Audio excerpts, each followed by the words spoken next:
on Ukraine, Steve Witkoff and Jared Kushner were there last night with Vladimir Putin. Can you give us an update about those talks? It sounds from what the Kremlin is saying that they're not going to compromise. Can you tell us what you've... I don't know what the Kremlin's doing. I can tell you that they had a reasonably good meeting with President Putin. We're going to find out.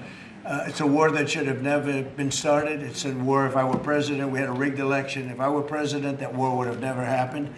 It's a terrible thing.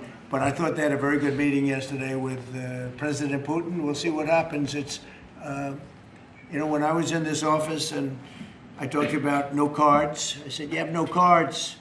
That was the time to settle. I thought that would have been a much better time to settle. But they, in their wisdom, decided not to do that. They have a lot of things against them right now.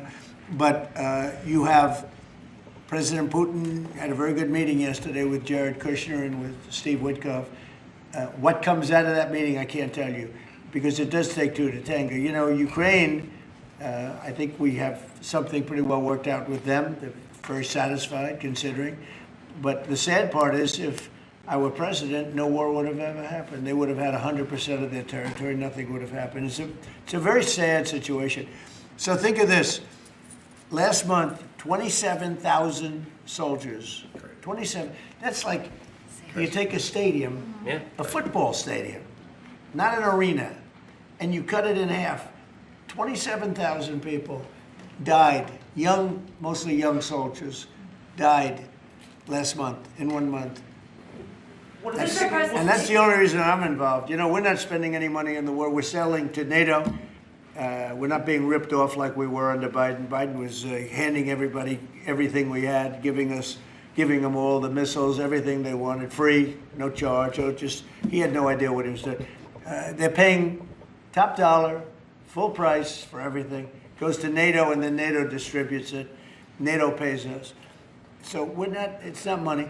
We would all, I think I can speak for everyone behind here. The politicians I know and the auto manufacturers are good people. They don't want to see 27,000 people die for no reason whatsoever. And that's the only reason I'm trying to help. Yeah, please. Mr. President, switching to Venezuela for a second. Have you checked back with President Maduro? I mean, is your pressure campaign working? And do you think, how's he responding to your demand that he leave the country? It's not pressure campaign. It's much beyond that, I think. But I spoke to him briefly, just told him a couple of things. We'll see what happens with that. Venezuela sends us drugs, but Venezuela sends us people that they shouldn't be sending. They emptied their prisons into our country. They sent us killers, murderers. They sent us drug dealers at the highest level.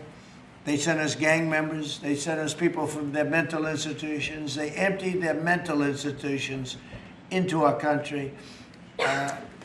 And so did other countries, because we had stupid people running this country, really stupid people. And I think probably you had some stupid ones, and you had some smart ones, but they were bad people too. Because not all of them were stupid. You can't cheat on elections like they did and be stupid, okay? Mr. President, did you talk to him a second time or just that one time? What's that? To Maduro, did you speak to him again? No, I didn't. Mr. President, if you do find... When you spoke with Mr. Witkoff and with Mr. Kushner... Last night, did they give you the sense that President Putin still wants to end the war, wants to make peace? He would like to end the war. That's what that was their impression. Now, whether or not, you know, believe that was their impression. You know, their impression was that he would like to see the war ended. I think he'd like to get back to dealing a more normal life. I think he'd like to be trading with the United States of America, frankly, instead of, you know, losing thousands of soldiers a week. But their impression was very strongly that he'd like to make a deal. We'll see what happens.